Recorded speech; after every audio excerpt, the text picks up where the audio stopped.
அஸ்ஸலாம் அலைக்கும் வரஹ்மத்துல்லாஹி வபரகாத்துஹு. ஹஸ்ரத் உஸ்மான் ரலியல்லாஹு அன்ஹு அவர்கள் ஏதேனும் ஒரு கபருக்கு அருகில் நின்றால் தன் தாடி நனையும் வரை அழுவார்கள். சொர்க்க நரகத்தை பற்றி கூறும் பொழுது கூட இவ்வளவு அழுததில்லையே, கபரைக் கண்டு இந்த அளவு அழுகிறீர்களே என்று அன்னாரிடம் கேட்கப்பட்டது. மறுமையில் தங்குமிடங்களில் முதல் தங்குமிடம் கபூர். அதில் ஈடேற்றம் பெற்றவர்களுக்கு அடுத்தடுத்த தங்குமிடங்கள் அதைவிட மிக எளிதாகிவிடும். அதில் ஈடேற்றம் பெறாதவர்களுக்கு பிறகு வரக்கூடிய தங்குமிடங்கள் அதைவிட மிக கடினமானதாக ஆகிவிடும் என்று நபி ஸல்லல்லாஹு அலைஹி வஸல்லம் அவர்கள் சொல்ல நான் கேட்டேன். மேலும் கபரில் நிகழும் காட்சிகளை விட பயங்கரமான காட்சியை நான் கண்டதில்லை என்று நபி ஸல்லல்லாஹு அலைஹி வஸல்லம் அவர்கள் கூறியதாக ஹஸ்ரத் உஸ்மான் ரலியல்லாஹு அன்ஹு அவர்களால் உரிமை விடப்பட்ட அடிமை ஹஸ்ரத் ஹானி ரஹிமஹுல்லா அவர்கள் கூறினார்கள். ஹஸ்ரத் உஸ்மான் இப்னு அஃபான் ரலியல்லாஹு அன்ஹு அவர்கள் கூறுகிறார்கள், ரசூலுல்லாஹி ஸல்லல்லாஹு அலைஹி வஸல்லம் அவர்கள் மையத்தை அடக்கம் செய்த பின் கபருக்கு அருகில் நின்று கொண்டு, உங்களுடைய சகோதரருக்காக அல்லாஹு தாலாவிடம் மன்னிப்பு தேடுங்கள். கேள்விகளுக்கு பதில் சொல்லும்போது உறுதியான உள்ளத்துடன் இருக்கவும் அல்லாஹு தாலாவிடம் கேளுங்கள்.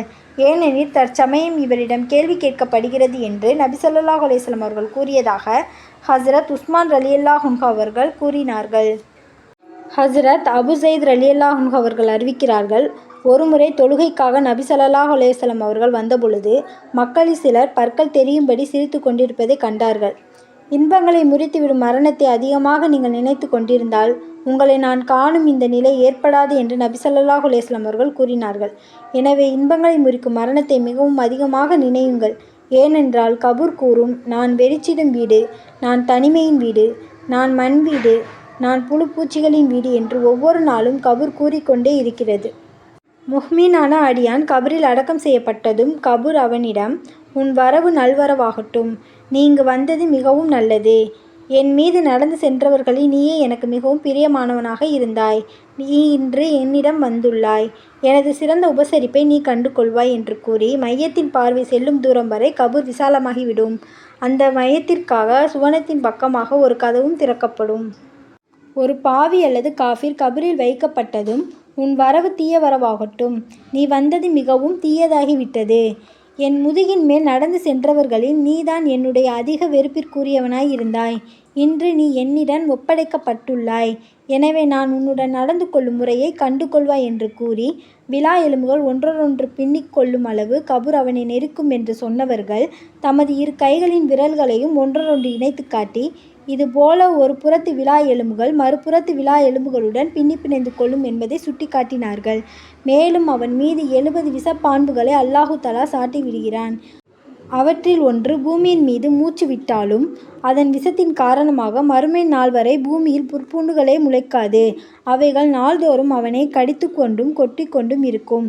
மேலும் நபி ஸல்லல்லாஹு அலைஹி வஸல்லம் அவர்கள் கபூர் ஒன்று சொர்க்கத்தின் பூஞ்சொலு அல்லது நரகத்தின் படுகொலி என்று கூறினார்கள். அடியானை அவனது கபரில் வைக்கப்பட்டு அவனது ஜனாசாவுடன் வந்தவர்கள் சென்றுவிட்ட பிறகு அவர்கள் சற்று தொலைவில்தான் சென்றிருப்பார்கள். அவர்களின் காலணி ஓசை காதில் ஒலித்து கொண்டிருக்கும்.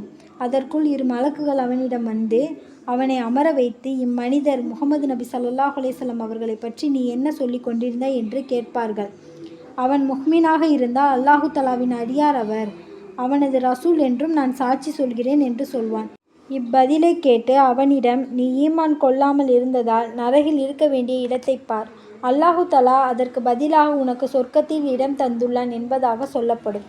சொர்க்க நரகத்தின் இரு இடங்களும் அவனுக்கு முன் காட்டப்படும். ஒரே சமயத்தில் அவ்விரு இடங்களையும் ஒன்றாக காண்பான். அந்த அடியான் முனாஃபிக்காக காஃபிராக இருந்தால் அவன் மரணித்த பின்பு அவனிடம் ரசூலுல்லாஹி ஸல்லல்லாஹு அலைஹி வஸல்லம் அவர்கள் பற்றி கேட்கப்படும். இந்த மனிதரை பற்றி எனக்கு ஒன்றும் தெரியாது. மற்ற மனிதர்கள் அவர்களை பற்றி சொல்லிக் கொண்டிருந்ததை தான் நான் சொல்லிக் கொண்டிருந்தேன் என்று பதில் சொல்வான். அவனது இந்த பதிலுக்கு, நீ சுயமாக தெரிந்து கொள்ளவும் இல்லை, அறிந்தவர்களை பின்பற்றவும் இல்லை என்று அவனிடம் கூறப்படும். பிறகு அவனை வேதனைப்படுத்த இரும்பினால் ஆன சம்மட்டியை கொண்டு அடிக்கப்படும். வேதனை பொறுக்க முடியாமல் மனிதர்கள் ஜின்களை தவிர அவனுக்கு அருகிலுள்ள அனைத்து பொருட்களும் அவனது கூச்சலை கேட்கும் அளவுக்கு கதறுவான் என்று நபிகள் நாயகம் ஸல்லல்லாஹு அலைஹி வஸல்லம் அவர்கள் கூறியதாக ஹஸ்ரத் அனஸ் இப்னு மாலிக் ரலியல்லாஹு அன்ஹு அவர்கள் அறிவிக்கிறார்கள். அஸ்ஸலாமு அலைக்கும் வரஹ்மத்துல்லாஹி வபரகாத்துஹு.